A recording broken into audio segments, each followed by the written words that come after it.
What's up, YouTube? It is Done DTV, and in this video we're doing another map.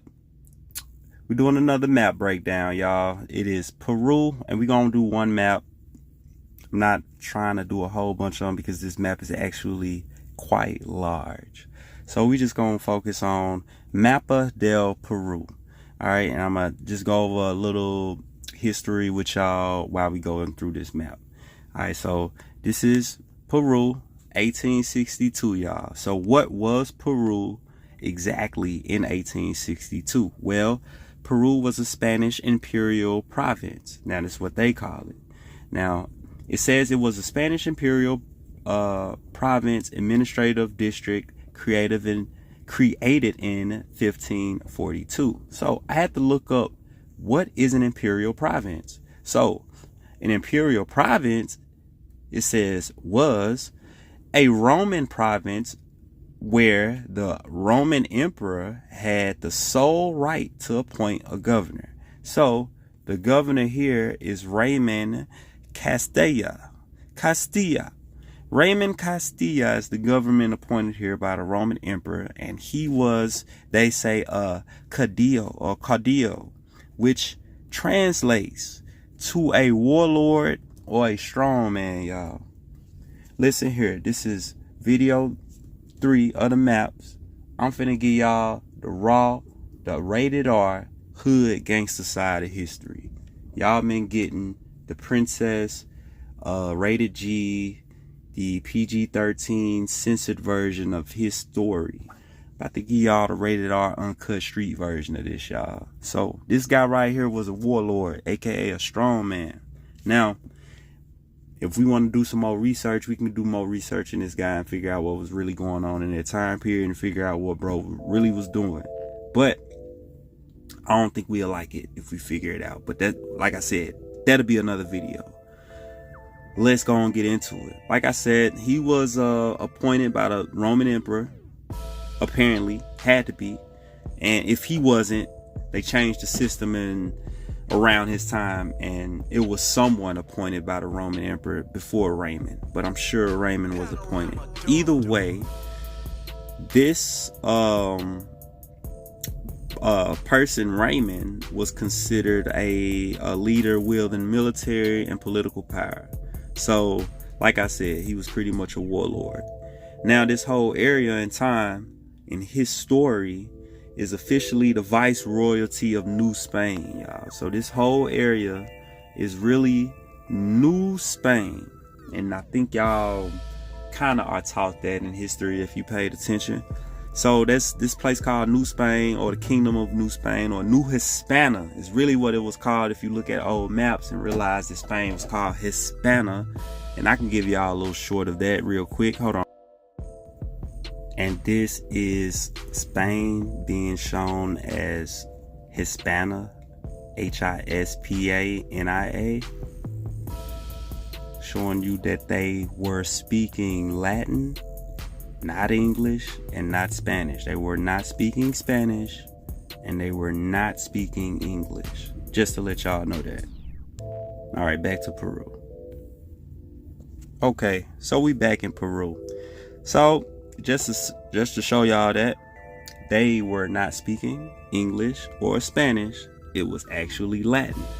And this is how we get a lot of conceptualized things, because they started creating a whole new culture based off the mix, based off the conquistadors mixing in with the indigenous people. So conceptualism, or this conceptualized version, is a newer remade version. So they cut it off from the actual source, right?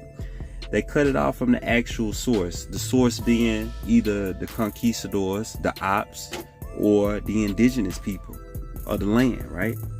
So it's either or. But when you cut the source off, you blend it, then this is what's called conceptualism, because when the kids learn it, they think it is what it is, and they think it always been like that, because that's how I was taught. When I was taught things in school, the way it was conceptualized, you make it, you in your brain, you always think it was like that prior. And when conceptualism happens, you start to realize, damn, a lot of shit wasn't the way I was told.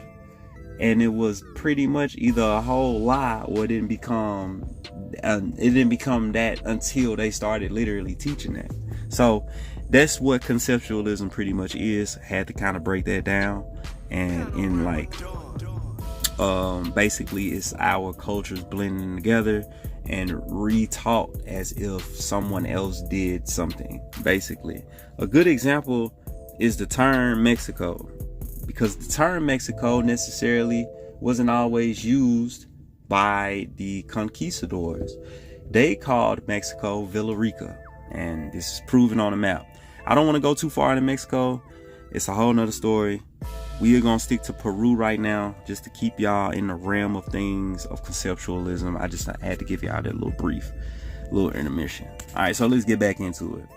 So this map was created literally around the time, I ain't gonna say around the time, well, yeah, this map was literally created around the time the Americas was being founded, like the United States. So Memphis, Tennessee was founded 1819, literally founded 1819.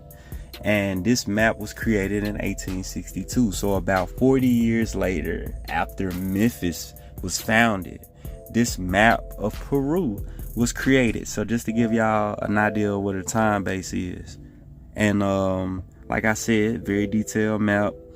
And it's not like the old Spanish maps, like I said, like you just saw, using the Latin words. All right, so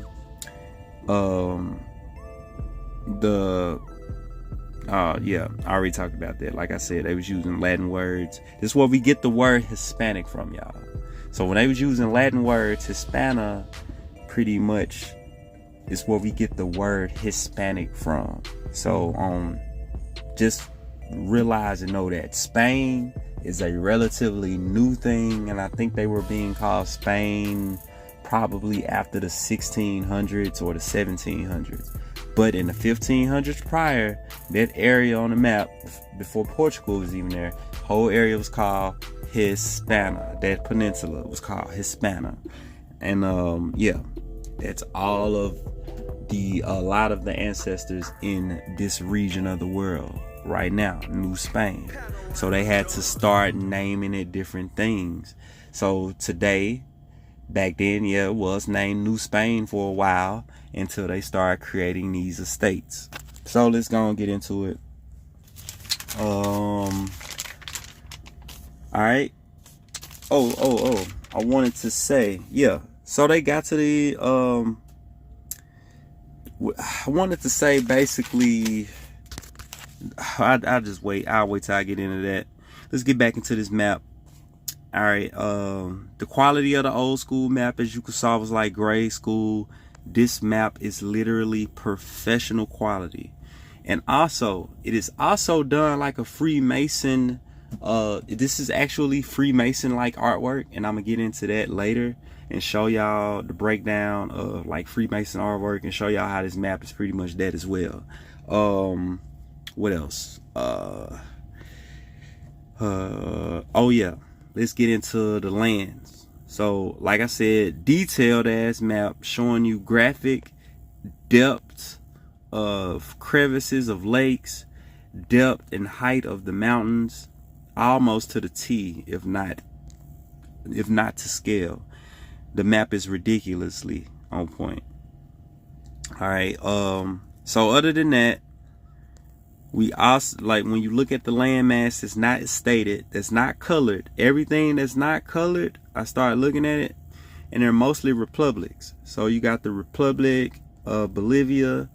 Now, right next to Peru, you got the Imperial del Brazil. This is what Peru pretty much is. It's imperial province as well. Now, I'm guessing that's what Brazil is. But yet, you got a republic up here, the Republic de Nuevo Granada, and you got the Republic del Ecuador up here. And I know in history you also have a Republic of Texas, and you also have a Republic of California, but that's another video. Wanted to show y'all that because there were republics in America before the democracy came. the democracy is how they divided and conquered us. Bearing Christ first, then the democracy. So that's how they got rid of our republic. They had to start bearing Christ. I get into that in a later video. I break that down more in the Christopher Columbus video. But let's get into the artwork real fast. It's very lifelike. It reminds me of our money. And not only does it remind me of how our money is printed, it's money on here. And just like that, they got it on, I remember I forgot what this is called, y'all. Y'all can tell me in the comments what this is called. But they put money in this. I know in school, growing up, they made the Indians have it, or the Pilgrims. The Indians had all of the vegetables and what they was growing. And I believe the Pilgrims had it too. But they got it from the Indians. So I find it interesting that they got it on here with money inside of it. To let you know, I break this down in my future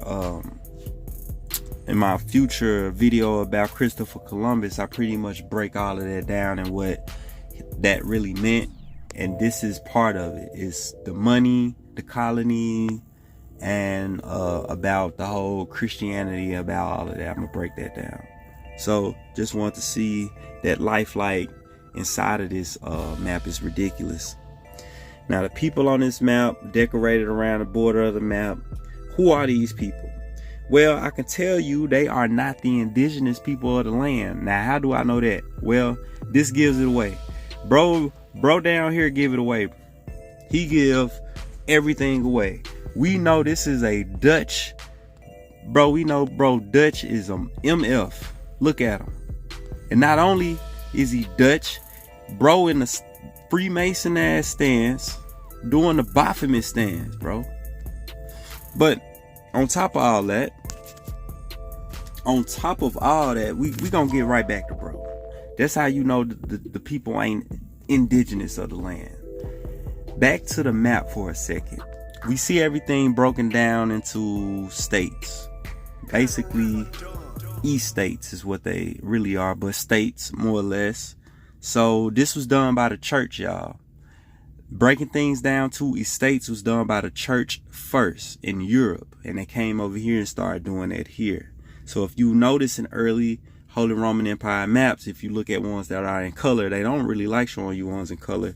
They broken down any states, but France, Britannia, Germany, whatever you pronounce it, Germany, Italy, Spain, all of these were estates of the Holy Roman Empire. Same thing, just a branch. So when you look at it, you think it's something different. Nah, subsidiaries of the same thing, y'all. And they the ones that started this borderline stuff, creating these estates. It was the Holy Roman Empire Church, creating the companies, the entities, all that. I'll break that down in the Christopher Columbus video.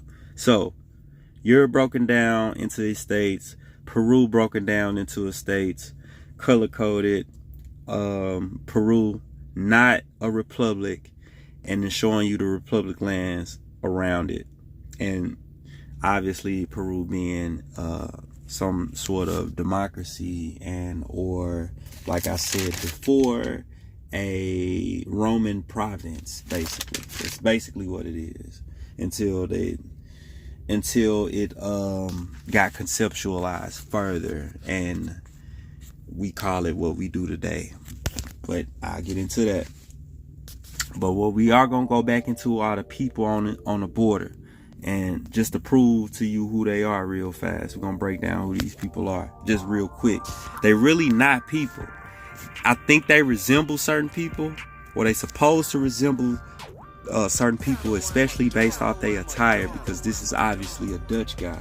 But let me tell you about these Dutch men. So these Dutch guys, mind you, they are all of the Holy Roman Empire. They not just Dutch. We know them as Dutch. They are England. They are French. They are Spaniards. They are Germans. They are Italians. They are all the same thing, y'all. This is what they dress. This is the same people. Alright, the Dutch, the pimp hat, King James had on the same dang outfit, except he had the armor on. The Holy Roman Catholic black and gold armor that all of them usually have. yeah, I'm gonna get into that and break all that down. But yeah, this is their secondary outfit. Alright, the pimp hat and that attire on, that's their secondary outfit. Kings from Spain, kings from England, kings from Scotland, kings from Germany, kings from Netherlands, they all have this attire on in their portraits, and I got them. I can prove it to y'all upcoming videos. So this is why I know the people on the border ain't indigenous to the land, and it's on some Freemasonry stuff too. So, alright, this is common dress style to the Holy Roman Catholic elite. Like I said, I'm gonna break it down. King James had this stuff on. Now, breaking down that, the name he's standing on. Now, they all standing on a name. Now, these names are not people. That's the name of a city. So, Trujillo, however you pronounce it, is a municipality in Spain. All right. When you look it up, it is actually referred to being the cradle or the birthplace of the conquistadors, y'all. The birthplace of where the conquistadors come from.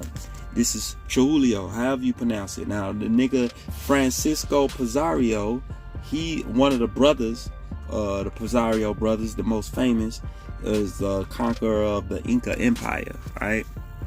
And that's of their dress style. If you Google the guy Francisco Pizarro, he'll have on a Holy Roman Empire suit, which is a black and gold suit, which dark-skinned people wore. I'm gonna get into that. How these folks want pale skin either. Look at Saint Maurice. All right, so we'll get into all of that. All right, so they paying homage to Hispana, y'all. They paying homage off top by putting this city on down here on the bottom.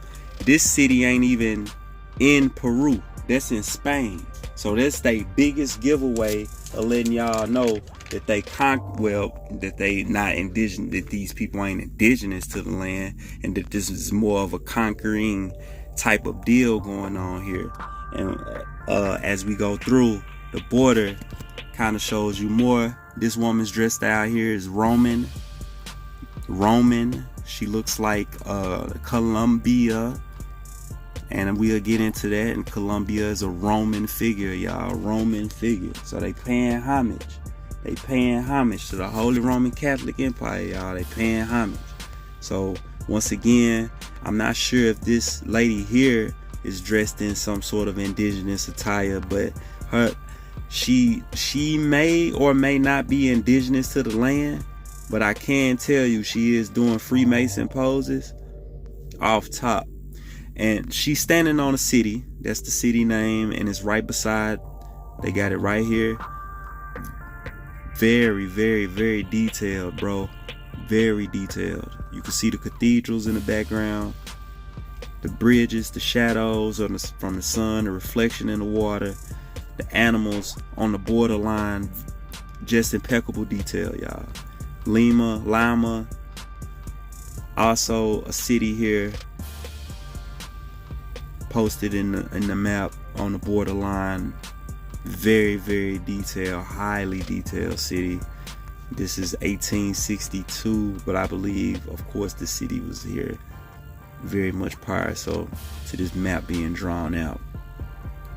Once again, showing you, just showing you the map, y'all. The indigenous places, the indigenous fruits, but they do not show you the indigenous people. They show you the indigenous plants. I'm not sure if she's dressed like that other woman up top. So she dressed like her for the most part. I'm not sure if that's indigenous dress style. And then what's that? 23AF. Y'all tell me what that means. I'm sure that's a city. We got another guy down here. He is not indigenous. That's a Roman look. Roman as hell. And he is not indigenous to the land. But they showing you indigenous fruits. It's a pineapple. They're showing you fruits. They're showing you stuff that's indigenous to the land. They're showing you artifacts. But all of this is conceptualism, y'all. This is absolute conceptualism. I mean, it's beautiful as fuck, but it's conceptualized to the point where it's these people's land now. They took it over. It's New Spain. And Spain, or Spanish, comes from the Latin and the indigenous people merging together, creating that. If you go back to these documents, any old document prior to finding the Americas, it's Latin. All of it's written in Latin. None of it's written in Spanish. It's all Latin. But prior to that, as time goes on in the 16 and 1700s, you start to see Spanish. And this is well with English as well. It lets you know that they were not speaking Spanish in Europe. They did not speak Spanish in Europe, and they did not speak English in Europe. They were speaking Latin, a Romance language, or a Balto-Slavic language. They were not speaking English or Spanish, and we're gonna get into all of that, y'all. I want to end this video off real fast by saying rebranding of his story. So your story don't make no sense. So basically your past story, your past history won't make any sense when they rebrand his story and they give it to you. So this map is his story, the conquerors, the Spaniards, the conquistadors. This is his story and how they conquered Peru, how they named the lands, what they named the lands, how they bordered the lands, or how they renamed the lands, renamed buildings, renamed landmarks, taking over and establishing democracies, and rebranding as they go. So I hope you guys paid attention to that. I hope that made sense. Man, I hope y'all find me as somewhat intelligent. I hope y'all don't think I'm too slow or ignorant, but I am kind of struggling on these videos as it's my first time, but I'm going to keep it moving. I said if I'm going to start it, I might as well finish it. So I got more maps to go. Stay tuned for the Christopher Columbus video on how I break down who Christopher Columbus actually is and what it all meant. I hope y'all stay tuned for that. Hope y'all enjoyed this video. Like if you liked it, subscribe if you like the content. So that is me, Dundee TV. I am out. Peace.